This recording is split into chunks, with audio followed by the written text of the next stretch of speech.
About a year ago, we came to the Royal Armouries Museum and we shot 3 iconic weapons. We shot an arquebus, we shot a Brown Bess, and we shot a Lee-Enfield. But you were clamouring for another weapon. That's right, we saw the comments, all of them. But don't worry, we're not going to disappoint you this time. Now, in this video, we're going to give you everything you could possibly want to know about the Martini-Henry.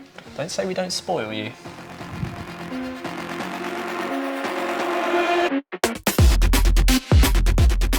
As always, helping us handle the weapon and explore its history is firearms expert Jonathan Ferguson. Later, Jonathan would be testing just how much damage this rifle would do against simulated flesh and bone.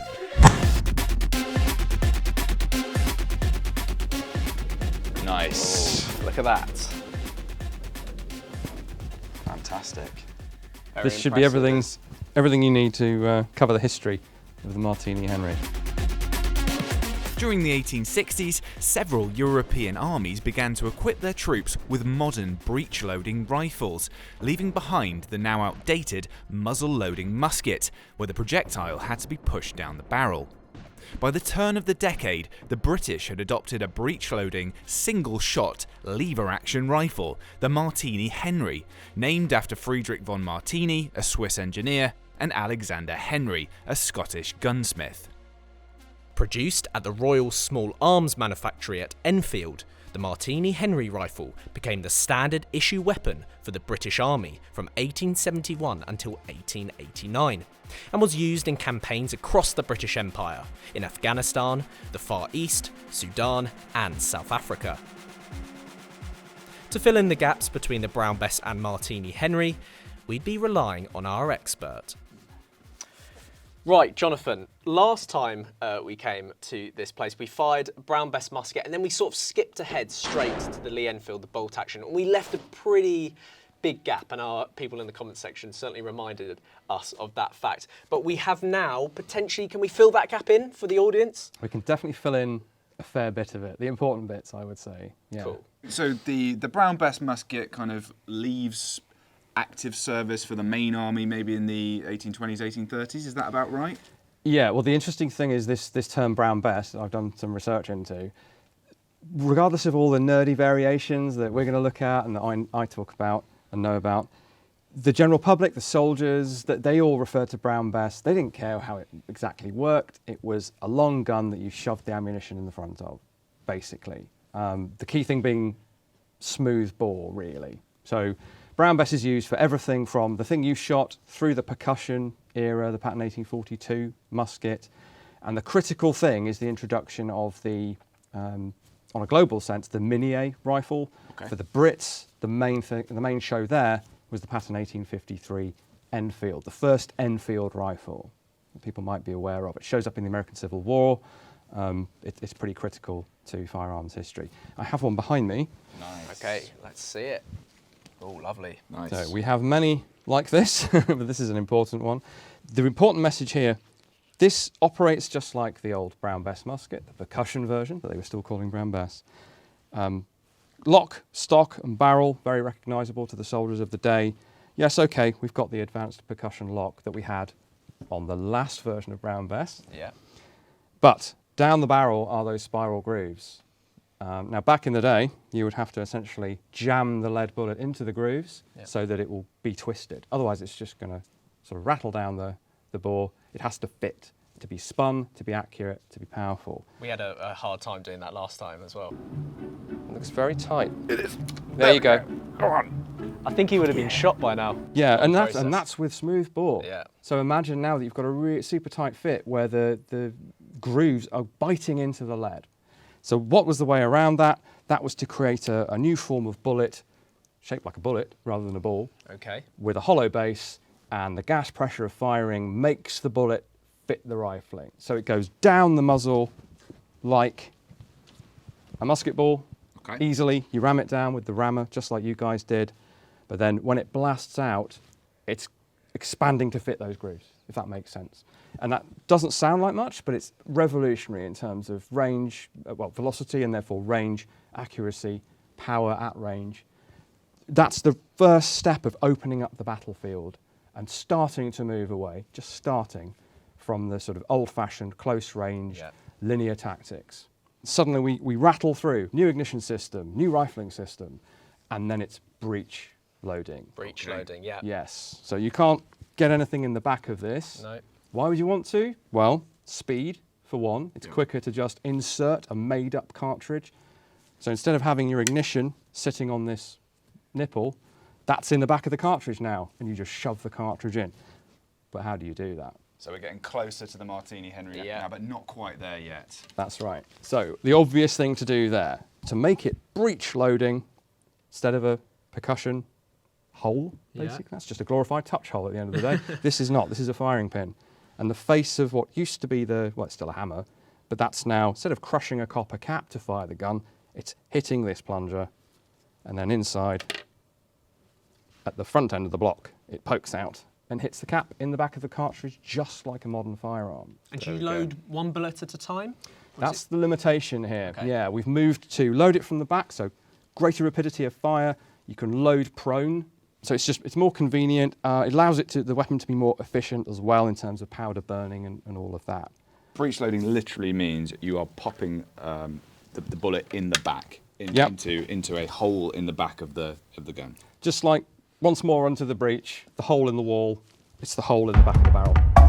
Simple enough. The speed of innovation during the mid-19th century was truly staggering, with global powers like Britain, France and Russia involved in a near constant arms race on land and sea.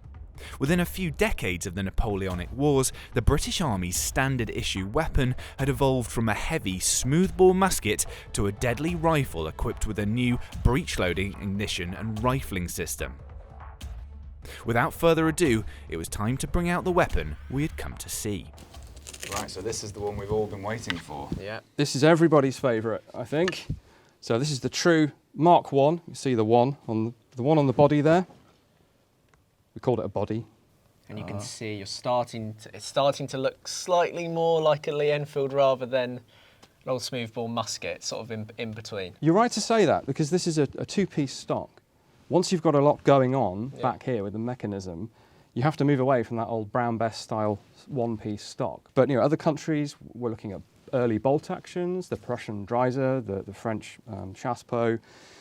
Britain looked at everything that was available, as countries often did, and went, we're going to go our own way. We're going to adapt another American patent, Peabody's patent, and have a lever.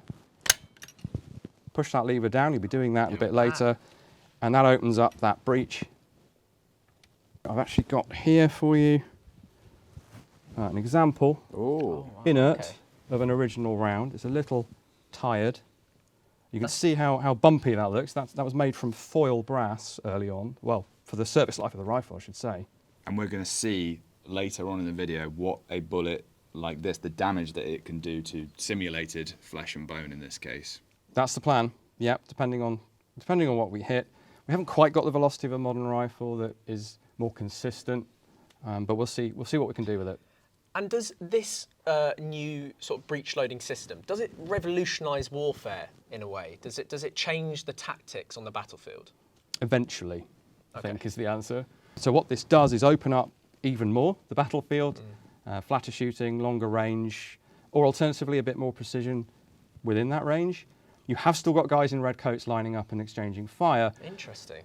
Yeah, but they have a bit more possibility to exploit the technology. And we can see that if we look at the Boer War, where these guys were still around, in that caliber, being used very capably by the Boers against the guys with the even more advanced rifles, who are still a little bit hidebound by their tactics. The Martini-Henry Rifle is still perhaps best known for being the weapon used by British redcoats during the Zulu Wars in southern Africa, made famous by the film Zulu starring Sir Michael Caine, and in the Anglo-Boer War, both costly campaigns for the British. During the latter conflict, the iconic rifle was actually outclassed by the Mauser bolt-action rifle, supplied in admittedly limited numbers to the Boers by the German Empire. Concerned with the superior performance of the Mauser, which, combined with guerrilla tactics, was inflicting heavy casualties, the British sought ways to improve the Martini-Henry, leading to all sorts of innovations, some more successful than others. One of the things that was tried. Oh, that looks interesting. Yeah, so we already have, by the 1880s, we have early magazine rifles. The French Lebel pops up in 1886, and suddenly you've got 8 rounds under the barrel, a bit like a Winchester, but bolt action. And various other things are going on. So the Brits are going, okay, right, we need to make the next leap forward. Magazine rifles, rounds on the gun, so you don't have to reach into the classic cartridge pouch, or well, it was always a cartridge pouch really. And one experimental way of doing that, and there are at least 3 versions submitted for trials. This is the Harston loader, was to graft on a magazine. So obviously this rifle never designed to have a magazine. It's very much open it, put one in, close it, shoot it. Yeah, that's exactly why, because it's bodged on, essentially. Yeah. So it actually slides on and off. You have that loaded with 5 rounds. And had this seen service in some alternate steampunk past, I suspect they'd have been ordered to carry this as a separate piece of kit. But I can demonstrate for you. You saw a little hint of it there. Yeah. When you pop it open, you can load it singly if you want to, but what it's doing is storing up the next round, and then when you close it, it feeds into the chamber. Very clever. That's pretty smart. Yeah. Round drops out, gets shoved in, all in closing up. Not the prettiest weapon we've seen, with this box kind of just wedged onto the side, but that's pretty smart. That shows that they were really thinking about it. It's absolutely ingenious, but it's bulky, it's heavy, it's expensive. It's vulnerable, fiddly, it's vulnerable to damage as well. There are other experiments to try to make this thing, keep this thing relevant. So this is, 1886 they managed to, so pretty quickly. Yeah. So this one, well, I say 1886 in terms of, yes, we're going to have it. This one was made 1887. 1887. And weirdly enough, that sort of looks nice, similar to the original. They've gone back. Yeah. They've absolutely gone backwards. They've got the reinforced receiver, which is just better to have, because why not? And the long lever, which was part of the experimentation as well, wasn't on that rifle. Why would you want a long lever? It's easier to open things with a long lever. Think of trying to open a paint tin with a penknife versus a screwdriver. Exactly the same thing. It's way easier to open it. After trying to upgrade the standard model numerous times, simplicity was preferable in the end. And even as technology surged forward at breakneck speed, having the edge in hand-to-hand combat was still crucial for regular infantrymen. The Martini-Henry bayonet was referred to by soldiers as the Lunger, due to its exceptional length of 22 inches. At the Battle of Rorke's Drift in 1879, where a force of 150 British troops defended a supply station against an assault by 4,000 Zulu warriors, bayonet charges led by Lieutenant Gonville Bromhead were used to great effect, on top of the 20,000 rounds reportedly fired. Okay, so Jonathan, understandably, we're not going to be able to use the bayonets for the Martini-Henry today. There's no meaningful way we can test them, really. But can you tell us a little bit about them? I mean, bayonet's still in use today, really, but at what stage are we at here? Yeah, so the bayonet today is really a minor player on the battlefield. And I'd say the further you go back into history, the more essential they become. And it's because the push toward ever more firepower, from 30 rounds on your rifle today, back to 10 in a Lee-Enfield, back to, in this case, none. You have 1 round in the chamber, and then you have to load from a pouch. So apart from the tactical imperative for the bayonet, that's still part of doctrine. You train to assault with the bayonet. Even if it's just you versus the other guy, you want that bayonet because you only have 1 shot. You can hit people with the rifle, but it's not very efficient at all. The good old-fashioned bayonet is still the way to do it. So could you show us how this bayonet attaches to the rifle? Yeah, sure. You can actually see that there are 2 fittings So this was for the alternative sword bayonet types, yeah. one of which we just looked at. And then the standard attachment is just like old Brown Bess, only this time we have a nice accurate iron sight on top of it. And then we have our socket, slips over the muzzle, try and show you that, over the front sight, and then just like there's a reason why it's called a bayonet light fitting, just like your light bulb, you turn and then push it on, and the final step by this point in history is that you can turn this locking ring, and there's absolutely no way this thing can come off now. And you can get to work. A truly terrifying prospect. After Jonathan demonstrated the different ways the bayonet could be used in anger, it was time for us to see if the rifle could still be effective in the hands of novices. Louis was up first. Okay, Jonathan, so we've got the opportunity to fire this one, and we're going to be able to load it as well, which is very cool. Can you show me what I'm doing? Yeah, if we step forward to the firing point, you've got 3 rounds. Yep. Take the rifle with us. So if you take control, obviously both hands, you'll notice the thumb rest there. Make sure you put your thumb on there when you're ready to shoot, of course. Okay. So to load, you just put your thumb into that lever below the action there, push down. Watching where the muzzle goes. Yeah. It does slip in the shoulder sometimes. You take your first round, insert that all the way into the chamber. Push it in, or is that fine? All the way in. Okay. Then close it up. Yep. So that's 1 round ready to go.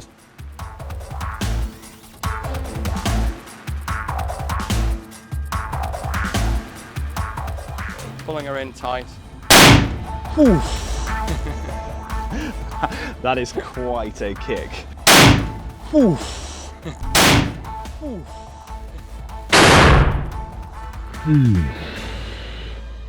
Wow, that's a big boom. Well, you haven't finished yet, so thumb in the lever, give it some welly.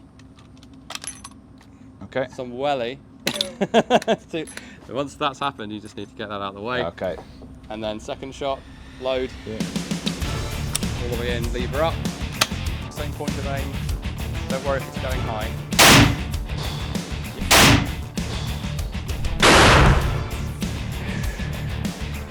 Final round. Shot. Thank you. There we go. Closing. Flick it in, and then ready to go. Same point of aim. Good. Good. Yeah. And push down. There you go. It's all about technique. I'll take that. Thank you very much. Oh, sweating. Holy moly. It sounds, from what I remember, it almost sounds like a bigger kick than the musket, but About similar. come see, come sa, yeah. Yeah. Right, okay. Same again. Same again, okay. Well, I think it's fair to say I wasn't exactly oozing confidence at this point. Insert that cartridge all the way forward. And then give it close it with a bit of authority, like that. Finger on the trigger when you're ready to shoot, i.e. when it's in the shoulder. Okay. So you're on the bottom target. Bottom target, okay. I'm going to try and lean into this one. Yep. Finger on the trigger. Finger on the trigger, squeeze when you're ready. Good.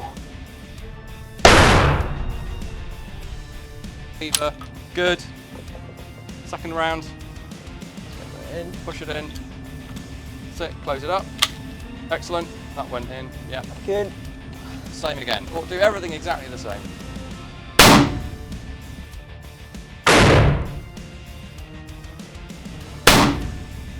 Woo. Good, a little bit higher on that shot. Last one. See if you can split the difference. Same point of aim. Good. Right, let's try and hit the target with this one.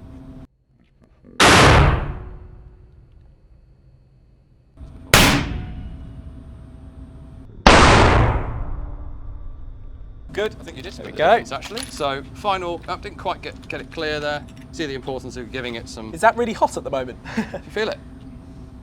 Okay. Pretty warm, smoking, of course. Perfect. Click that bat in. Thank you very much, Jonathan. No, you're welcome. Woo! Time to assess our marksmanship at the target boards. That was an absolute cannon, Jonathan. It's a beast. Yeah, it's quite an experience. Okay. So, the grouping's not Grouping's what awful, matters. isn't Oh, it? it's the I grouping mean, that matters. yeah, I well, keep I've- forgetting yeah. that. And Jonathan, do you think our technique was better than last time? I think you've picked up a few. Yeah, the more Yeah, you do, we know, the better leaning better into you're it a gonna bit get. more. I was impressed. Yeah. Oh, thanks. Awesome. Thanks. Right, well, we're going to let you have the next shot. Okay. And we're going to see what this thing does Yes. close up to simulated flesh and bone. Okay. Very let's do it. interesting. Yeah, I Let's do imagine it. some damage.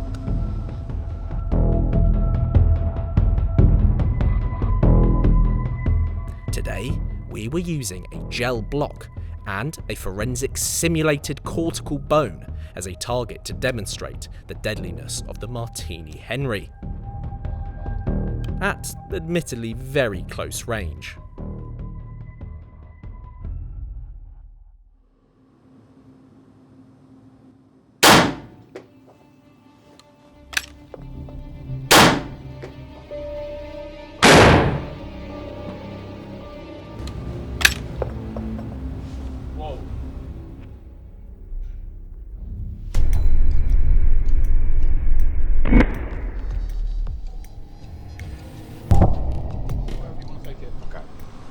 Someone could grab the bone. Yep. Wow. Wow, okay. Well, first of all, well done. That was a great shot to get it bang through the middle, but Close range, but I'm glad I hit it nonetheless. That came flying out as well, didn't it? Yeah, and obviously without more, dare I say, meat to retain it, this broken bone is just ejected straight out the top. So you can see the jagged edges there. yeah. This is forensic simulated bone, sort of cortical bone. Then very small entrance wound, that's typical. It stretches and relaxes, so that big 45 caliber bullet has stretched its way into that hole and made a small entry wound. It's going to bleed less, but then inside is a chunky old wound track. If you can capture it either from the side or the top, you'll see the temporary stretch where it's stretching you apart and then relaxing back down. So you've got the crush of the bullet crushing through your tissue, you've got the stretch of the tissue, and then you've got the, if I turn it round, much more bigger devastating. exit wound, Wow. which is the size of a musket ball exit wound pretty much. Wow. The bullet will be going sideways when it comes out, most likely. We'll see on the high speed footage. So the wound, And there are shards of bone in the wound track. You can probably hear them. Yeah, I can hear them. That's just Pretty gonna grim. I complicate. can't retrieve them, but you might be able to see. And they will be distributed throughout the wound, or at least from the bone aft, as it were. And if you, Gonna make healing. well, you're losing that limb. Well, yeah. With that level of bone Going over damage, for your limb. it's just going to have to come off. And you've got more of these bullets going off all the time because Oh, yeah. load it quicker. Oh, and you're So- still, yeah, don't forget, most of the use of this is still en masse, so you've still got them zipping through the air at you. You're going to get hit by potentially more than one. It's pretty brutal. So that shape there, that's how much you are stretching at the maximum. That collapses back down, but some damage is done. And if that hits your liver, anything, obviously your head, that's game over. Yeah. But anything that has a lot of water in it, it cannot relax back down and save that tissue. That tissue is destroyed. to be honest, the thing that surprises me is the size of this wound for such a large bullet. I mean, we saw the size of that shell, and it's really kind of like It's deceptive. sucked in almost, hasn't it? Do you get that with most sort of bullets that it's the exit wound that's really Always, devastating? nearly Okay. always. There are some forensic exceptions, but yeah, exit wound is always bigger. This obsession in Hollywood with must get the bullet out. Well, first of all, it probably won't be in there, and if it is in there, that's good times because you haven't got a gaping exit wound Yeah. to worry about. You've only got the entrance wound to dress. Never thought about it Bullets, that way. less of a concern. There are guys rocking around in the 1900s and 10s, very, very old, from the American Civil War, still with bullets in them, absolutely fine. So forget about all that. It's about stopping the blood loss and then saving as much tissue as you can. We hope you enjoyed our deep dive into the history of the Martini-Henry Rifle. Do make sure to check out our other firearms challenges, which are up on the screen now.